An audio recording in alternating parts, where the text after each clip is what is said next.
on your right, I've got defensive lineman Caeveon Patton. On your left, quarterback Quinten Dormady. Go ahead and open it up for questions. Another tough one, guys. Fell short, but statistically, you literally beat these guys on the field when it comes to offense.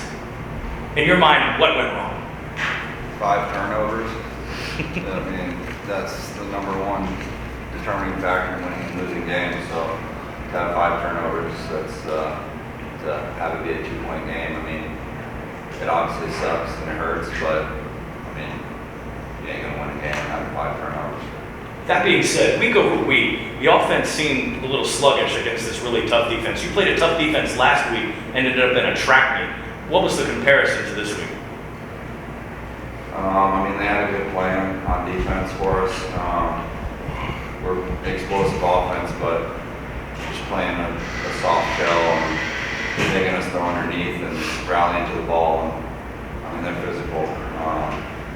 Their D-line's good. They had pressure on me all game. I didn't take care of football. Caeveon, we talked a little bit about the turnovers and all of that, but what does it say about this defense's effort that you guys still had a shot at the end, you know, despite you mentioned yourself only gave up 18 points. What does that say about the defense's performance, how much fire you had today? You can always perform better. You know, there's a couple plays early in the game that we should have made. They could have gave the offense a couple more chances to score touchdowns. So, like, we never satisfied on defense. You know, we always got to put them in a position to win. Like my coach in college used to tell me, they got to be right once. We got to be right every time. You know, so we got to get them the ball, and that's football. You know, stuff happens. Yeah, cute. Quinten, definitely it seemed like they had a lot of pressure on you throughout the whole game. Can you talk about how they was able to apply so much pressure on you? I mean, they're big up front. They did a good job pushing the pocket, and then, I mean, on the back half, it seemed like most of the stuff they had gloved up and just made enough plays. I mean, forced me out of the pocket and chasing me down. But I mean, I got all onto the ball. That's what it comes down to. I mean, you can't have. I think I had 3 fumbles and then 2 picks. So I mean, that ain't gonna get it done. And Caeveon, definitely, was there anything that really stood out for you different from this game as opposed to when you played them the first time? They made a couple more plays. You know, at the end of the day, the team that makes more plays and takes care of the ball, they win. That's football. You know, it's not a secret. You know, everybody watched the game. They seen what happened. It's not on one person. It's on the whole team. It's on offense and defense. Like I said, we had opportunities. We had to score on defense too. You know, we can score and stop them on defense. Offense could just score the ball. You know, so we can control the game actually. So we got to start doing that. I think that's the next level for our defense is scoring on defense. Because we're playing great defense right now, but we got to score.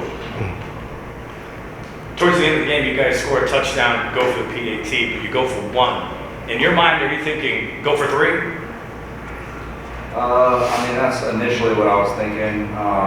Obviously, it's in their hands, and we trust what they're going to do. I mean, we did a similar thing versus Vegas and didn't get it, so I don't know if that kind of played a factor in it. And at least then, you know, we got the ball back because defense played great all game. To be in a 2-point game with 5 turnovers is unbelievable. But I think their thought process was to have the defense stop and get us the ball back like they did, and then us drive down and be able to get the field goal to win and not have to score. And if we didn't get it, then we either go for the tie or we try to go score. So I mean, that gave us more options, I guess. And for both of you, with 2 games left in the season, what do you guys got to do to light that fire and finish strong? Just heard Coach Buckley talk about how important it was to finish. What do you guys got to do to finish the season on a high note and go to the offseason? I mean, continue to do what we do. I mean, the locker, I've said it the last 3 weeks, this locker room hasn't had any quit. I mean, yeah, this game sucks. I mean, it hurts, especially like for me personally because I didn't play here. But that locker room ain't got no quit. So just gotta go back to work, get all these bangs and bruises and all that kind of healed up, and be ready for another war next week. One or 2 more here, guys. Quinten, you know, you've been through a lot of things in your career, from college, switching schools a few times. you know, the CFL, things like that. You go from beating the #1 team in the league last week to a tough loss for you. You said 5 turnovers. Kind of, how have you grown to kind of manage these feelings that you go through, the ups and downs playing football?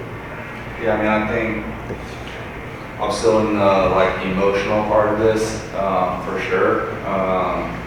But I mean, my career, my life to this point hasn't been necessarily easy. I mean, my life hasn't been like super hard. Or I didn't, grow up in a tough situation. But with my kids and stuff like that, we've gone through some hard stuff. And I mean, you just gotta wake up the next day. I mean, I know who's got me, and that's God. So, I mean, all I can do is wake up tomorrow, if He allows me to, and go back to work and keep grinding. Because I know that locker room ain't gonna quit, so I can't quit on that. All right, guys, thank you. I was gonna bring Eli Rogers in if we need him. If not, we can just call it. You want to talk with Eli? Yeah. All right. Thanks, Caeveon. Go. Appreciate it.